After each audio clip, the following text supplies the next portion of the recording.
Maar dit moet eintlik elke dag Pinksterdag in ons lewens. Dit is nie net 'n once-off celebration wat ons vier, 'n feesdag nie. Ja, dit is een van die feeste wat hulle hou, maar vir ons as kinders van die Here, maar dit is iets spesiaals. En ek wil net vanoggend begin deur die volgende 'n paar stellings te maak voordat ek gaan kom by 'n paar goed te deel voordat ons bietjie gaan kom by die dooping in die Heilige Gees. En dit is so van kardinale belang dat ons nooit die omvang van wat Christus op die kruis gedoen het sal onderskat nie. Wil weer sê, ons moet nooit op die plek kom dat ek en jy dit wat hy op die kruis gedoen het, wat hy gedoen het toe hy die dood uit opgestaan het, en alles wat dit inhou, die volle aanpak van dit alles, te onderskat. En dit is nie net te onderskat nie. Dat ek baie keer kyk ons dinge mis wat die Here vir ons kom doen het. En ek dink baie keer preke wat ons luister, boodskappe wat ons luister, maak dat ons dinge miskyk. Want dit plaas 'n verkeerde fokus by ons. Sy offer was nie net bloot om ons van sondes te vergewe en toegang tot die hemel te verkry nie. Christ's death was more than just forgiving our sins and getting us into heaven. Tot baie meer as dit.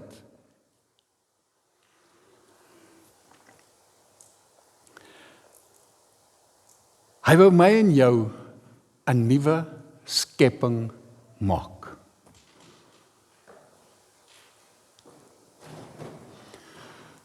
Paulus sê dit in 2 Korintiërs 5 vers 17. Hy sê, ek en jy word 'n nuwe skepping.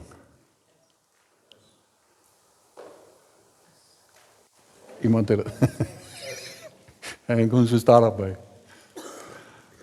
2 Corinthians 5:7, Paul says, we are becoming a new creation. Is that what he says? Nee. So maklik kan 'n klein woord misplasing my totaal op 'n verkeerde spoor sit. So kan iemand se opinie, iemand se woord wat hy praat, iemand wat ietsie deel, en ek vat dit en dit land hier binne en ek wandel volgens daai opinie en nie volgens die waarheid van die skrif nie. En daarom, julle moenie net vat wat ek sê nie. Jy het 'n verantwoordelikheid, gaan kyk en maak seker dat wat die skrif sê, het ek die skrif reg gekwoteer. My oë is nie meer wat dit was nie, ek lees dalk verkeerd. Ek het 'n bril, ek moet seker net gebruik, nee. Maar julle hoor wat ek sê, daar's soveel wat die Here vir ons gesê het en dat ons moet lees wat daar staan. Onthou, as jy iemand se preek hoor, as jy iemand se boek lees, dit bly nog iemand se opinie. Whenever you read somebody's books, when you listen to a message, it's still someone's opinion. Maak seker, is dit die waarheid? Is dit wat die Here sê? Is dit wat daar geskrywe staan?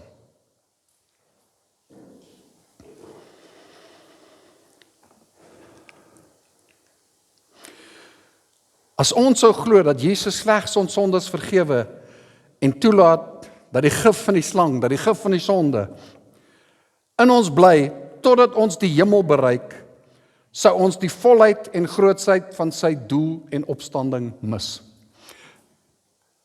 As 'n stelling wat ek vir julle wil wys.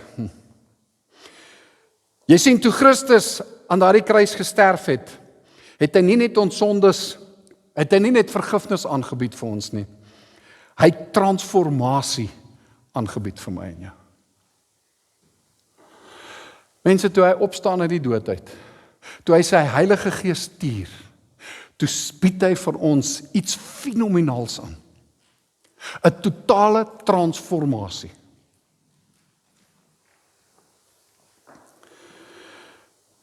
Paulus sê in Romeine 6, ons is saam met Christus in sy dood begrawe deur die doop. En soos hy opgestaan het uit die dood uit, staan ek en jy ook op in 'n opstandingslewe. Nou ek wil ietsie deel. So 'n paar goeters wat ek nou gaan sê in Engels. They say it's going to help you guys. Daar's 'n ou met die naam van Georgian Banov. En hy is oorspronklik van Bulgarië, wat hy die volgende stelling gemaak. He said the following: If we are not set free from sin until we die, then Jesus isn't our savior, death is. Think carefully, dink mooi, voordat jy dalk, kyk mooi wat hy sê. If we are not set free from sin until we die, then Jesus isn't our savior, death is.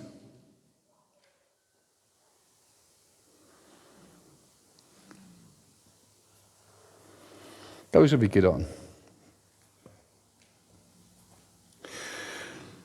Georgian Banov's quote challenges a traditional, often fear-based view of Christianity by pointing out a logical flaw. Ek kan maar die volgende slide gooi. If you believe a Christian must struggle with a sinner identity for their entire life and only find complete freedom the moment they die, then death is actually doing the saving, not Jesus. Wat sê dit? You have a new identity in Christ. Ons het 'n paar keer al hierdie jaar al gepraat oor, jy het 'n nuwe identiteit in Christus. En ek en jy moet leef vanuit daardie identiteit. Die hartseer is, ek dink baie kinders van die Here leef met 'n gesploote persoonlikheid. Want ons is dan 'n nuwe nou ek een oomblik is ek 'n nuwe skepping in Christus en dan die volgende oomblik is ek weer die ou mens. Dan is ek weer die nuwe mens en dan is ek die ou mens. Nee, jy moet leef vanuit jou identiteit in Christus.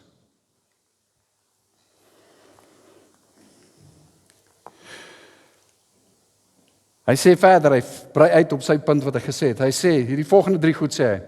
If death is the savior, as ek eers vrykom wanneer ek eendag dood is, dan sê hy, you remain a sinner saved by grace your whole life, constantly falling short, and death is your ultimate escape from a life you couldn't overcome.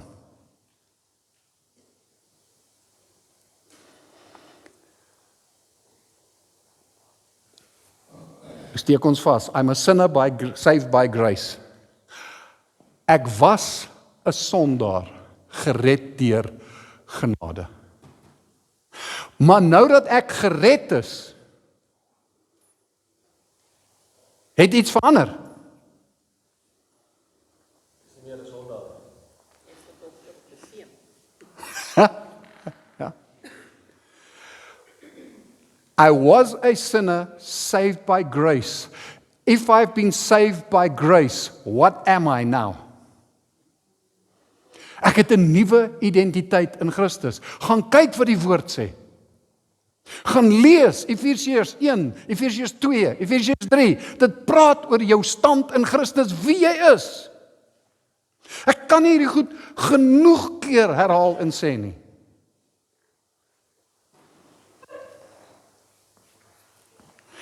If Jesus is the Savior,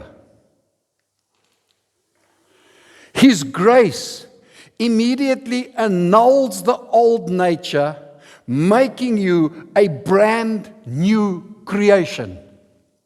Sê vir jou langs jong, jy's 'n nuwe skepping. Sy sit somewhere next to you. You're a new creation.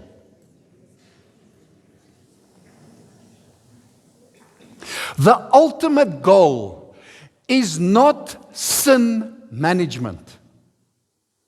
Weer sê, the ultimate goal is not sin management. It's not trying to manage your sin.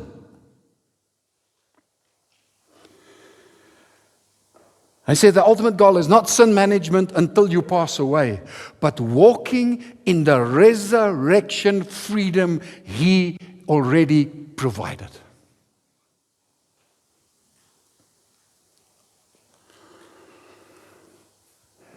It's a perspective that moves the focus away from a person's failures and onto the power of Christ's sacrifice, calling believers to live from freedom rather than for freedom.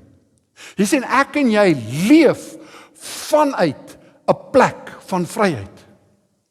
We're living from a place of freedom. You've been set free.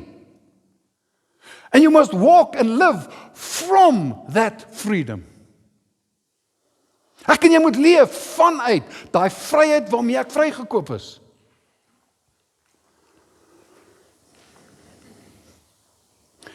Volgende ding. Sorry, is 'n paar goed in Engels vanoggend.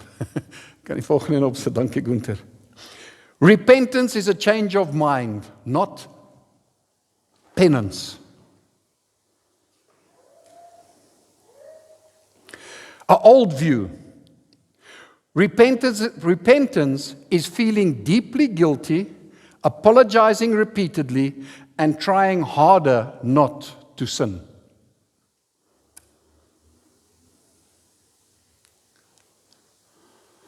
En ek wil hê jy moet dink aan dit wat ek nou sê in hierdie woorde. Code it. Chew on what I'm saying.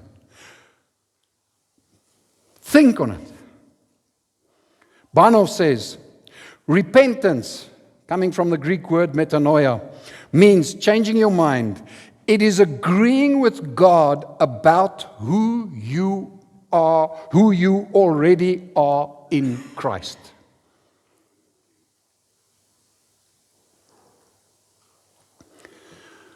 Jy sien, bekering, repentance, daai woord metanoia, beteken, jy loop in een rigting, jy kry nou nuwe inligting, nuwe informasie, nuwe openbaring, dan draai jy 180 grade en jy loop die teenoorgestelde rigting. Ek verander my denke, ek verander en omdat my denke en alles verander het, omdat my beliefs verander het, my geloof verander het, verander my gedrag.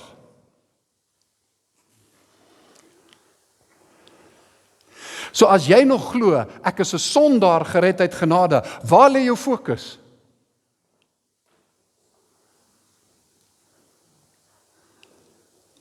Op wie jy nou is, op wie jy was?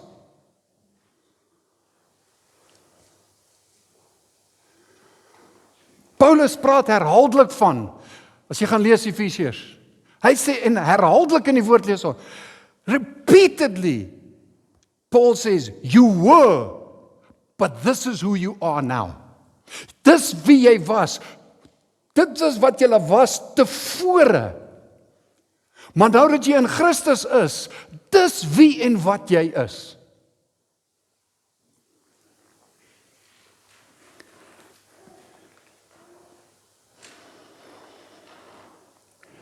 You don't repent to get forgiven.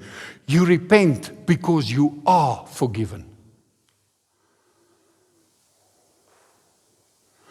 Omdat ek vrygespreek is. Here, ek het misgevat, dis my ou natuur. Dis wie ek was. Vir jou praktiese ding sê. Daily application. When you mess up, you do not beg for grace. Instead, you say, Father, thank you that this behavior does not reflect my true identity as your child, as your son, as your daughter. I choose to think like a free person again.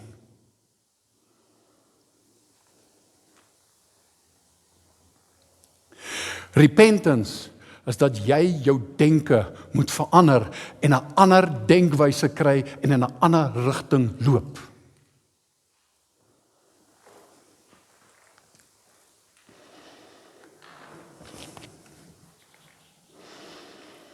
Wil weer sê, the gospel is not sin management, it's new creation transformation.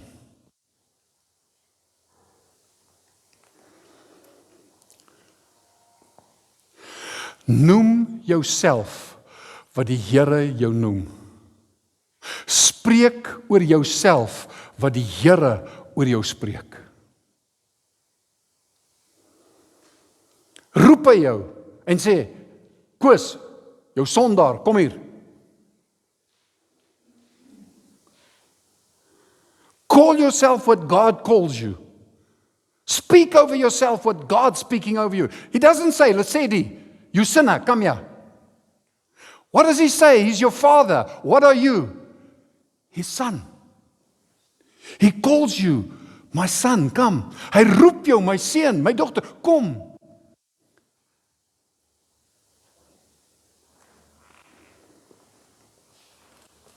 En op subtiele maniere kry die vyand ons om ons fokus op die verkeerde goed te plaas. En dan wonder ons, hoekom stap ons nie in die volheid van dit wat hy vir ons het nie? Want solank as wat ek 'n sondebewustheid leef en 'n sondementaliteit het, gaan ek dink en gaan ek innerlik glo, ek verdien dit nie, ek's nie goed genoeg om dit te ontvang nie.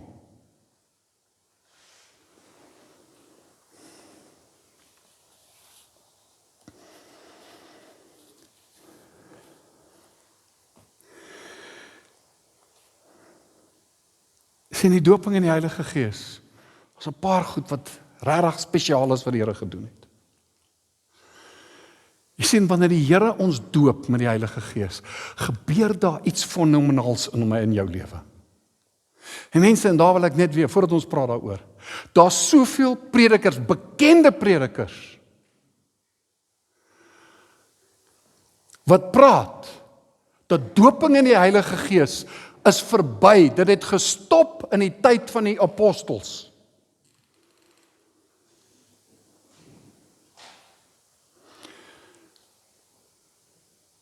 Ek dink hulle noem dit cessationalists. Is ek dit reg? Ja. My klats gelees, ek beteken raai woord spreek. Met ander woorde, it ceased from working, it ceased from existing. Dit bestaan nie meer nie.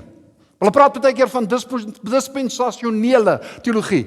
Dit was net vir 'n sekere dispensasie bedoel. Dis nie wat die skrif sê nie. It's not what the word says. His gifts have not stopped working. Baptism in the Holy Spirit has not stopped happening. En nie wat gebruik hulle om hulle argumente te staaf, nie die woord nie. Hulle sê, gaan kyk na die geskiedenis in die kerk, in die vroeë kerk, dan lees jy op 'n stadium van die vroeë kerk, dat die gawes, jy lees nie meer dat die gawes gewerk het nie. Jy lees nie meer dat die doping in die Heilige Gees plaasgevind het nie. En dan sê hulle, vandat die skrif daar is, vandat die Bybel saamgestel van die skrif daar is dit nie meer nodig nie. En nou daar weer 'n prediker, toe ek mooi luister, toe sê hy, die skrif is daar, dis nie meer nodig nie.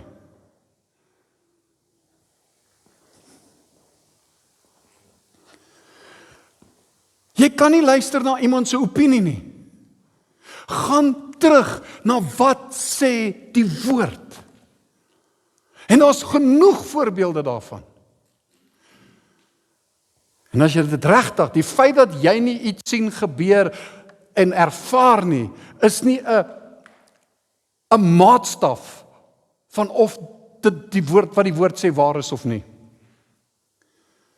People's experience is not how you measure whether the word is relevant or not.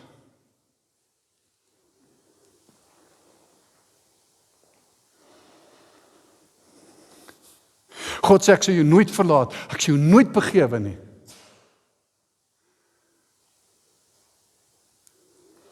Baie keer voel dit asof hy nie teenwoordig is. Dit voel asof hy my verlaat het, maar ek gaan nie op gevoel nie, ek gaan in geloof en ek gaan op wat sy woord gesê het en sy woord sê, ek sal jou nie begewe nie.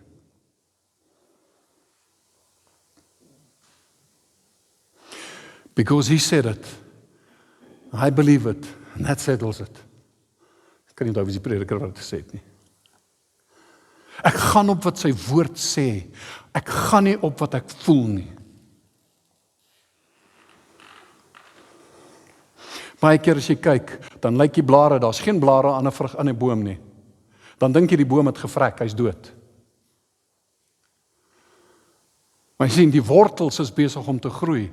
Many times you don't see leaves and fruit on the tree. It looks like dry branches, but you can't see the roots growing. The roots are growing.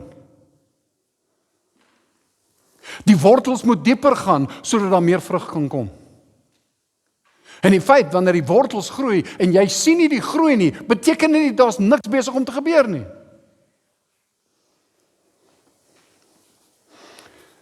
Waymaker. Jy lead Waymaker. Even though I don't see it, even though I don't feel it, God is still working. Het ek die woorde reg aan nie? Dankie. Weer in daai konteks.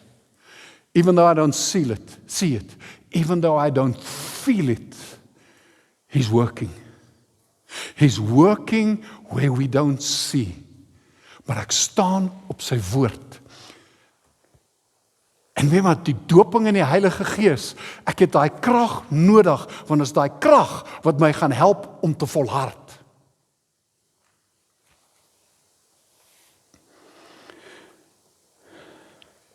Doping in die Heilige Gees skuif jou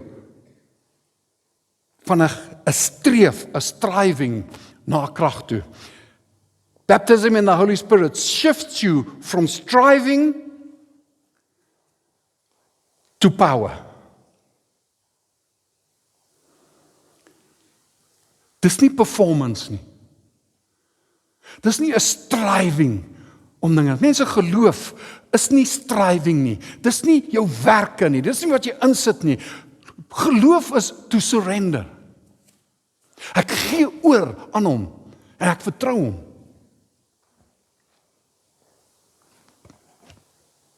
Sonder die doop in die Heilige Gees, sonder sy krag, dis maklik om die voltooide werk van die Here as 'n intellektuele konsep of 'n filosofie te hanteer. Ons praat baie keer, dan praat jy oor die doping in die Heilige Gees, en ons hanteer dit, dis hierdie intellektuele, dis intellectual approach. En ek hanteer dit, asof dit 'n stuk inligting en kennis is. Dis een of ander filosofie wat uitgespreek is. En ons hanteer dit vanuit 'n filosofiese benadering.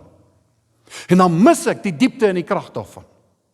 En die uiteinde, as jy dit intellektueel maak, as jy dit 'n filosofie maak, dan probeer jy deur jou eie wilskrag in oorwinning te leef.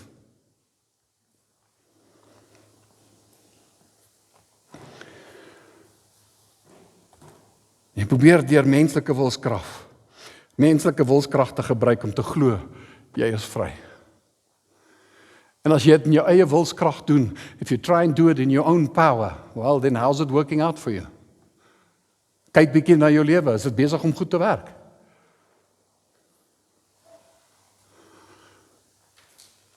Hy sê, sonder my kan jy niks doen nie.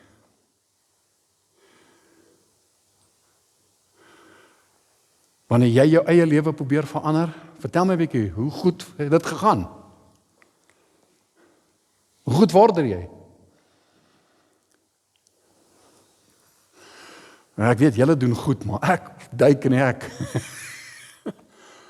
Want ek in my eie krag probeer. En wanneer jy dit reg kry, in jou eie krag, dan begin jy dink, what a boykie. Doing it in your own power. Pride begins to step in. And pride goeth before the fall. Met die doop, die Heilige Gees oorstroom jou emosies en fisiese liggaam met sy tasbare liefde. Mense met 'n onbeskryflike vreugde. Want is iets wat sy Gees kom doen, wat jy as mens nie kan regkry nie.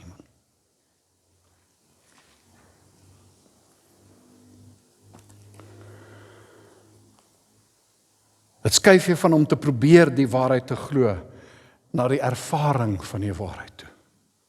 Jy sien sy waarheid, ken die waarheid, en die waarheid gaan jou, ken die waarheid en die waarheid gaan jou, vry maak. As jy jou vry gemaak het, was daar 'n ervaring met die vrymaking. Ja, as jy vir 'n ou in die tronk sit, if somebody sitting in jail, and you open the jail door, and you set him free, did he have an experience? Hy het jou vrygemaak. Die waarheid maak jou vry. Daar's 'n ervaring wat saam met dit gaan. Will Johnson het 'n mooi ding stelling gemaak. Hy het gesê, "The Holy Spirit lives in you for your sake, but he rests upon you for the sake of others." Wil weer sê, "The Holy Spirit is in you, lives in you for your sake." Korintiërs praat van die Heilige Gees is die seël dat ek aan hom behoort. Sy Gees, die dag wat jy wedergebore is, kom woon sy Gees in jou. Maar met die doping van die Heilige Gees kom rus hy op jou. En dit is tot voordeel van ander mense. But he rests upon you for the sake of others. You maintain an overflow by pouring into people, praying for the sick, encouraging the broken, and sharing the gospel. The more you pour out, the more the Father pours in to keep your reservoir filled. Die Heilige Gees kom op jou met die doping van die Heilige Gees. En hy rus jou toe met krag, sodat jy 'n impak kan maak in ander mense se lewens. En dis hoe ek sê, daar's 'n transformasie wat plaasvind. Daar is baie meer in sy dood en sy opstanding. En ons moet dit nie miskyk nie. 'n paar skrifgedeeltes. Johannes 7 vers 37, en op die laaste dag, die groot dag van die fees, het Jesus gestaan en uitgeroep en gesê, as iemand dors het, laat hom na my toe kom en drink. En hy wat in my glo, soos die skrif sê, strome van lewende water, sal uit sy binneste vloei. En dit het hy gesê van die Gees, wat die sou ontvang, wat aan hom glo, want die Heilige Gees was nog nie daar nie, omdat Jesus nog nie verheerlik was nie. Wat is die grootste werk van die Heilige Gees? Ons weet, hy lei ons, hy leer ons, hy rus ons toe, hy gee ons krag, hy is ons ondersteuner, hy bemoedig ons. Maar as jy al daai goeders bymekaar sit, en jy kan dit opsom in een sinnetjie, wat is die Heilige Gees se hooftaak? Toeterus verwerk, en ons wat te maak, soos Jesus. The Holy Spirit's main purpose, if you sum it up in one sentence, is to make us like Jesus. Hoekom was die Heilige Gees, hoekom het hy nie die Heilige Gees gestuur, en wat uitgestort, terwyl hy op aarde was nie? Surely dit sou die disippels gehelp het.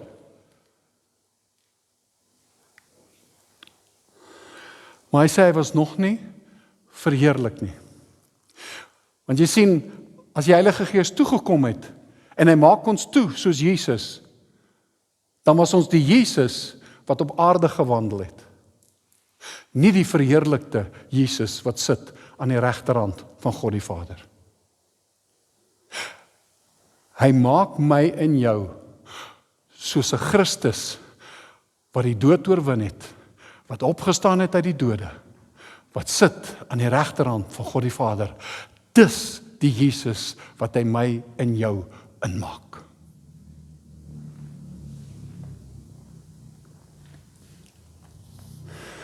Matteus 28 vers 18, hy sê, a great commitment to the great commandment will build a great church. Wat is die groot opdrag? Kan nie wegkom daarvan af nie. Almal wat hier sit, elke ene.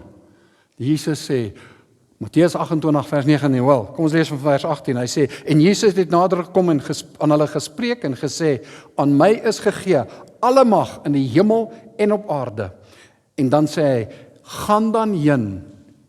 En onthou, hierdie is van die laaste woorde wat hy gespreek het, voordat hy opgevaar het. Ek dink dit is nogal belangrik, en om kennis te neem van dit. His biggest commandment. Gaan dan heen, maak disippels van al die nasies, doop hulle in die naam van die Vader, en die Seun, en die Heilige Gees, en leer hulle om alles te onderhou, wat ek julle beveel het. En kyk, ek is met julle, tot aan die volëinding van die wêreld. Amen. A great commitment to the great commandment. And the great commission will grow a great church. I missed out something there. Great commandment, love God, love your neighbor. The great commission, go and make disciples. Dis almal se werk. Maar hy sê, ek sal met julle wees tot aan die volëinding van die wêreld. You don't have to do it alone. Hy is met jou. Op jou.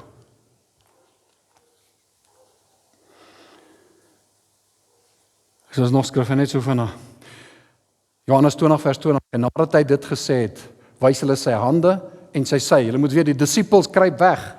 Hulle is in 'n kamer toegesluit. Hulle is by mekaar daar, eintlik in vrees en hulle stres nou. Want weet, dis nou na sy opstanding, daar's redelike sports. En die volgende oomblik staan Jesus in hulle midde. Hy het deur die muur geloop. He's in their presence. He walked through the wall. Hy het 'n verheerlikte liggaam nou. En dan sê hy vir hulle, Jesus sê toe weer vir hulle, vrede vir julle. Ek dink dit was nogal nodig om dit te sê. Kan jy dink, jy sit daar, jou broek bewe, jy's gestres. Julle boys, what now? What are we going to do now? What's going to happen now? And the next minute Jesus standing there, he walked through the wall. And he says, peace be on you. Well man, vrees, next level. Skrik, volgende vlak. Hy sê, vrede vir julle, net soos die Vader my gestuur het, stuur ek julle ook. As the Father sent me, I am sending you. En nadat hy dit gesê het, blaas hy op hulle en sê vir hulle, ontvang die Heilige Gees. So hy gee vir hulle die Heilige Gees, Gees woon in hulle.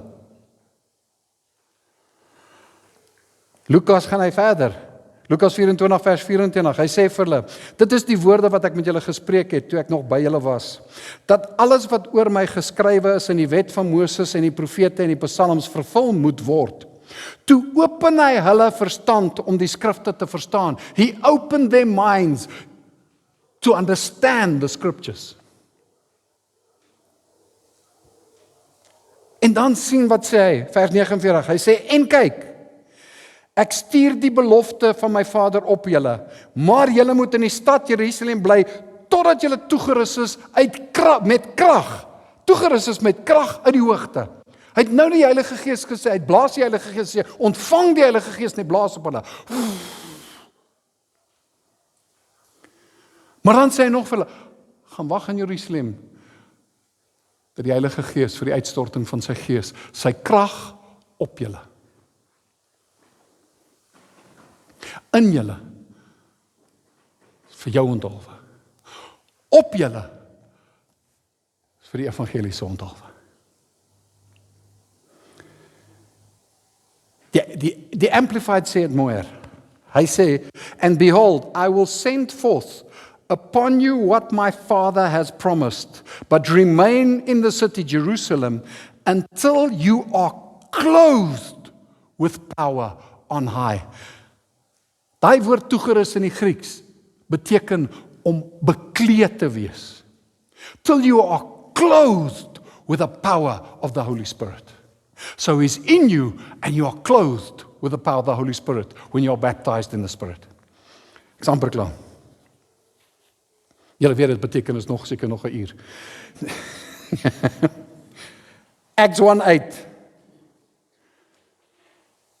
But you shall receive power ability, efficiency, and might when the Holy Spirit has come upon you, and you shall be my witnesses in Jerusalem and all Judea and Samaria and to the ends and the bounds of the earth. When the Holy Spirit, when you are baptized in the Spirit, you will receive power, you will receive ability, you will receive efficiency, you will receive might, and you will be my witnesses.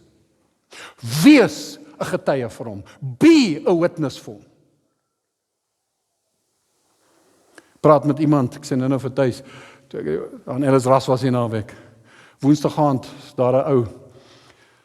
Ek het hom al klomp keer daar gekry. Hy's redelik hoog op, betrokke by die myn se hoofkantoor, en ek en hy sit, ons chat, ons gesels. Maar elke keer as ek hom sien, dink ek, iets is anders aan hierdie perd, maar kan nie my vinger daarop lê nie. Donderdagoggend eet ons, hier kom hy in, ons eet saam ontbyt. En ek weet nie wie dit eerste gesê het nie, maar iemand sê, een van die twee van ons sê, maar die Here. En hy praat oor die Here, en nou dog ek, maar die moslems praat ook baie keer, dan sê hulle, maar die Here. Maar ek sien, hy praat nie, toe hy sê, maar die Here, ek sien daar's iets anders in hom. Dit moes hy nie gedoen het nie. Yes. Ag nee, toe trip hy my switch. Yes, toe praat ons net oor die Here.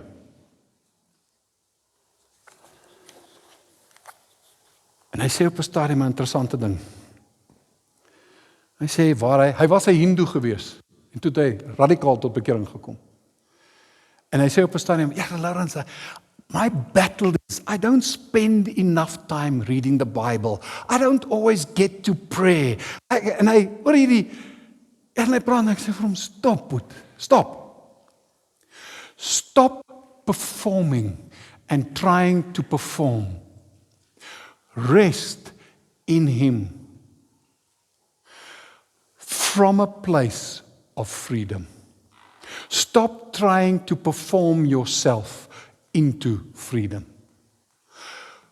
You're in a relationship and you live from a place of freedom.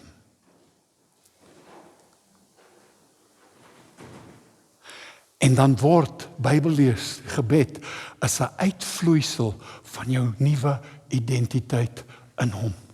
En wanneer hy jou doop in die Heilige Gees, iets gebeur hier binne. Ek sê vir hom, I'm talking about you now, Newton. Ek gaan 'n skinder van hom. Ek vra hom eendag, hoekom kom jy kerk toe? Toe sê hy, want die atmosfeer wat hier is. Hy sê, there's an atmosphere. Dis die doping van die Heilige Gees op mense. Daar's 'n teenwoordigheid van God se Gees. Daar's iets van die heerlikheid van die Here wat jy indra in 'n plek. There's something about the glory of God. When the Holy Spirit rests on you, you carry something of His presence into every place you go.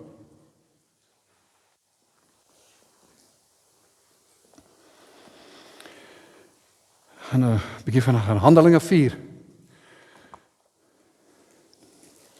Yes, this is incredible hierdie. Acts 4, verse 13. Petrus en Johannes is voor die Sanhedrin. Hulle die krepel ou, die lam ou wat voor die stadspoort was, het hulle genees en hy loop nou. So 'n wonderwerk het gebeur. Nou verskyn hulle voor die Fariseërs en die Sanhedrin en al die slim manne en hulle word geroer.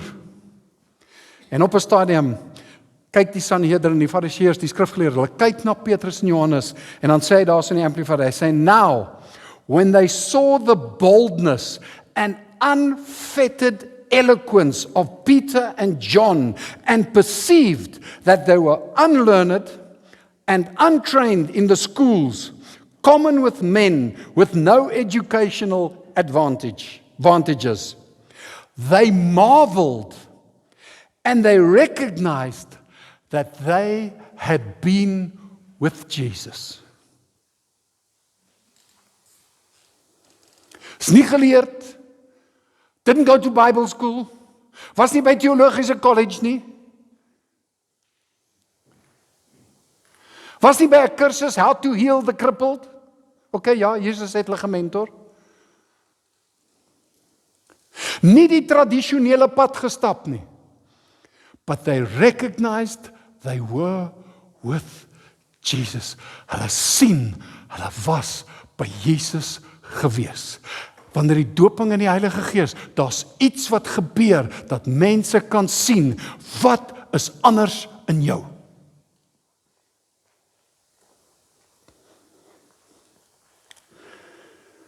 Dan gaan jy verder.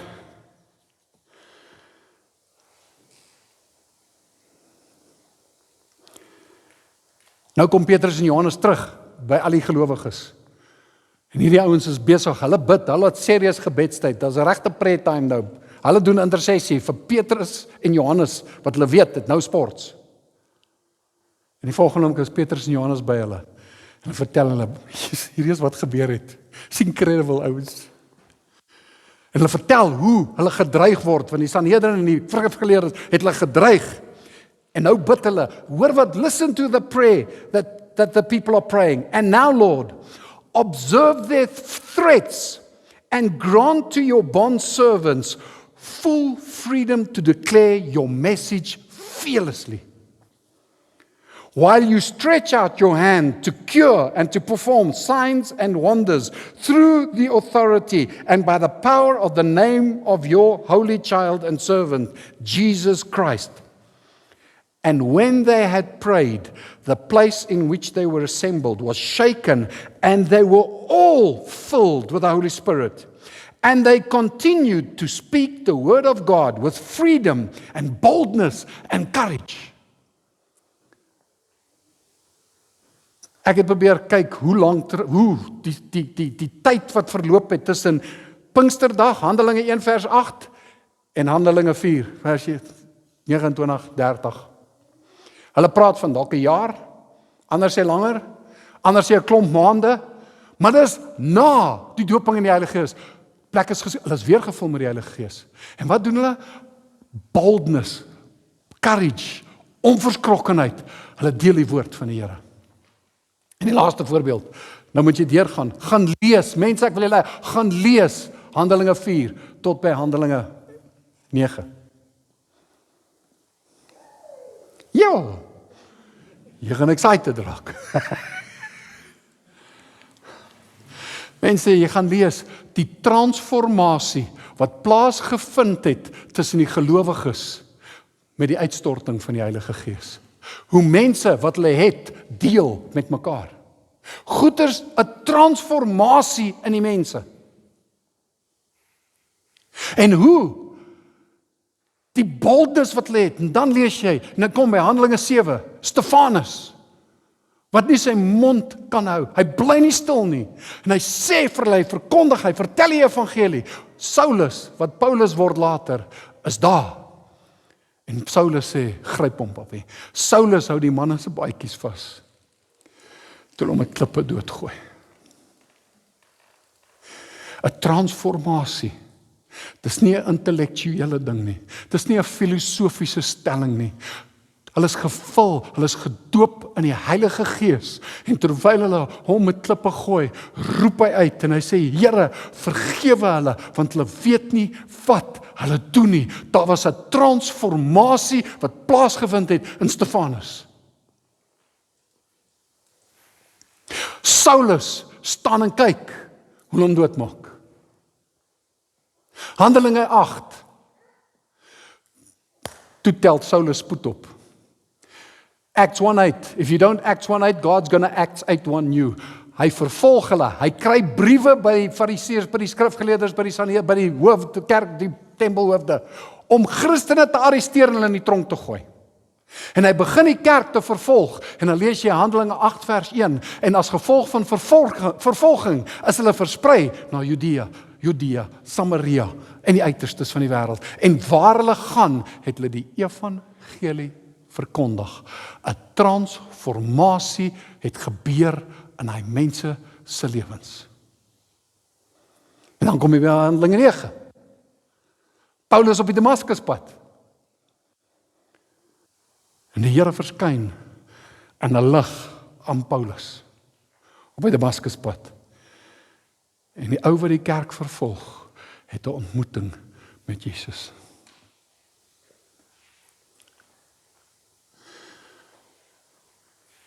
En hy word van vervolger, word hy 'n apostel. Hy's blind, hy kan nie sien nie, hulle moet hom help lei. Die Here stuur nie 'n apostel om hom te gaan bedien nie. Die Here stuur een van die gemeentelede, Ananias. En hy sê vir Ananias, gaan na Reguitstraat toe. Jy gaan daar ou kry, is besig om te bid. Here, ek kan nie vir daai ou. Hy sê ou wat Stefanus, hy vervolg hom. Die Here sê gaan sê vir hom, ek het hom gekies. Hy gaan die evangelie versprei onder die heidene. En Paulus Ananias gaan, lê sy hande op Stefanus, hy bid vir hom, en hy doop hom, en ek glo, hy is gevul met die Heilige Gees daar. Paar dae later, dan lees jy, en hy die evangelie in die sinagoges begin verkondig. Something transformational happens when the Holy Spirit, you encounter the Holy Spirit.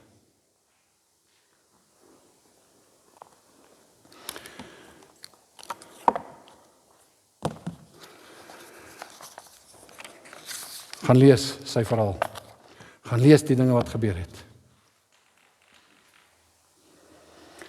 Die Here wil vir elkeen die Heilige Gees gee. Vir almal.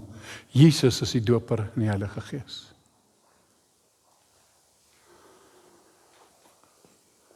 Ons gaan nie in detail, ons gaan in die volgende weke gaan ons meer praat oor die Heilige Gees, die gawes van die Gees.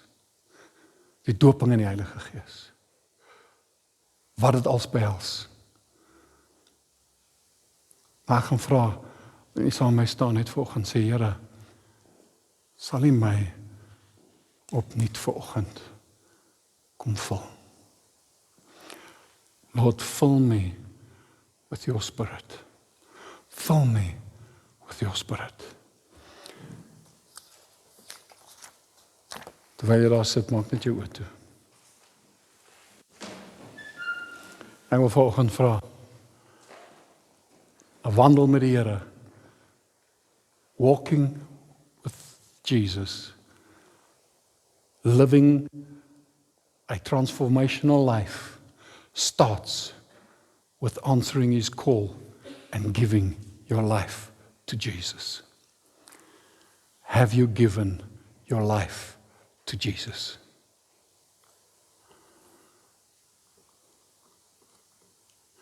Het jy jou lewe vir Jesus gegee? Hoor vanoggend, soos Andy ons gelei het, toe ons gesing het. Hoor sy roepstem. Hy roep jou vanoggend.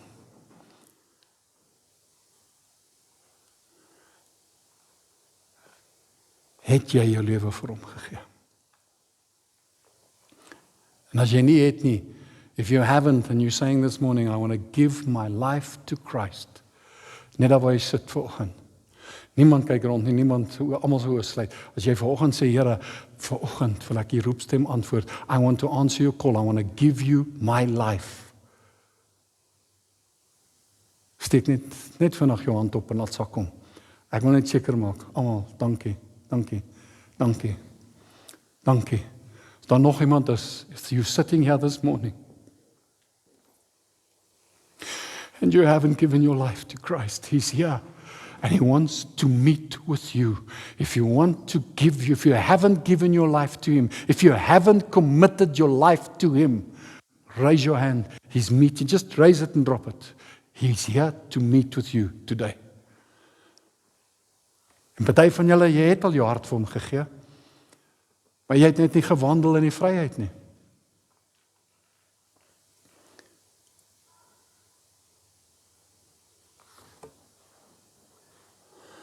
En ek wil mooi onderskeid maak tussen die wat hulle harte al gegee het vir die Here, maar die wat wandel nog onder 'n ding van, jy wandel nie vanuit vryheid nie, jy wandel nog onder 'n sondebewustheid en nie 'n Godbewustheid. You're living from a sin consciousness, not a God consciousness.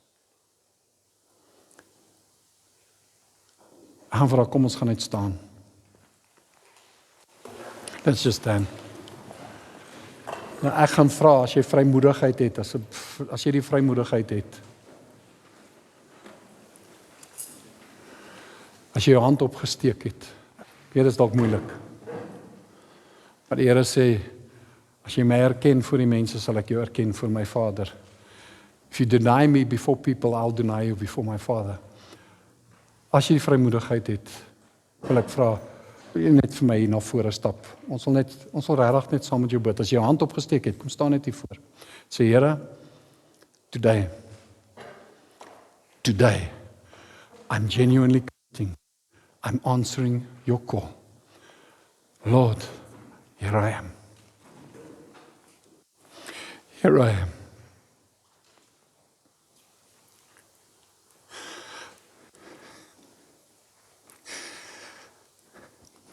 The biggest decision that you will ever make in your life is the one saying, Lord, here is my life.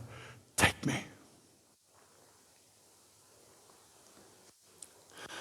En ek wil vra, bid net agter my aan hierdie en bid dit saam met hulle.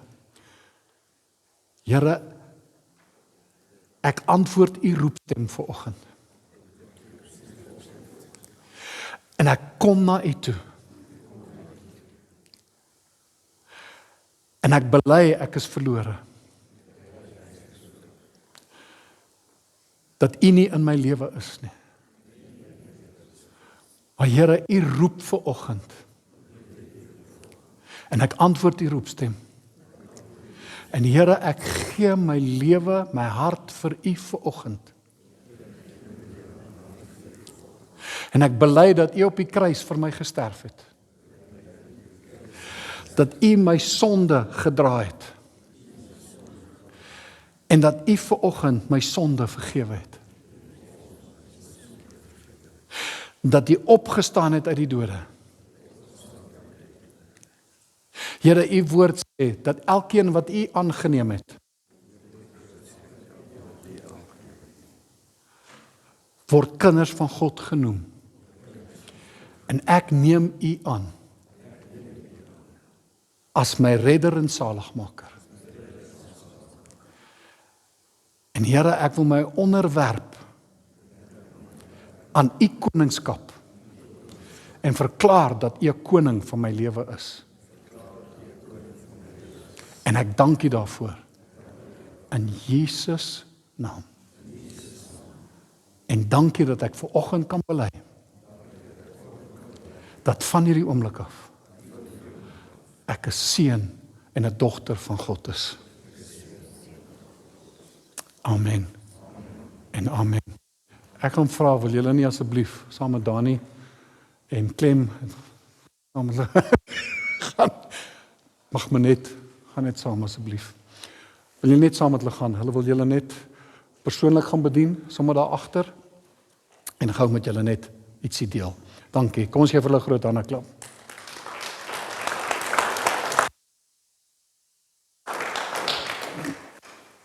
Dankie. Ek wil weer sê, mense soveel keer, die feit dat jy in 'n kerkdiens sit, the fact that you sit in a church service, that you listen to messages, that you sing and worship in the church, that you read the Bible, the fact that you sit in a church doesn't make you a son and a daughter of God. It's like a car. You can sleep in a garage. You can sleep in a garage for years and walk out and still not be a Mercedes. Daar's 'n ontmoeting met hom. En is 'n antwoord op sy roepstem. Dis waar jou kindskap begin. En baie keer het ons harte vir hom gegee. Maar ek sukkel nog want ek leef vanuit 'n plek van skuldgevoel, performance en striving. Ek leef van 'n plek wat ek nog fokus op my ou lewe en nie op my nuwe identiteit. En dis hoekom ek vanoggend herhaaldelik gaan julle hierdie hoor. Leef vanuit jou nuwe identiteit in Christus. Noem jouself wat hy jou noem. Ons gaan volgende week en die volgende paar weke aangaan by die tema. Great. Ons gaan die Here net verheerlik met ons offergawes vanoggend en net vir die Here te sê, so dankie.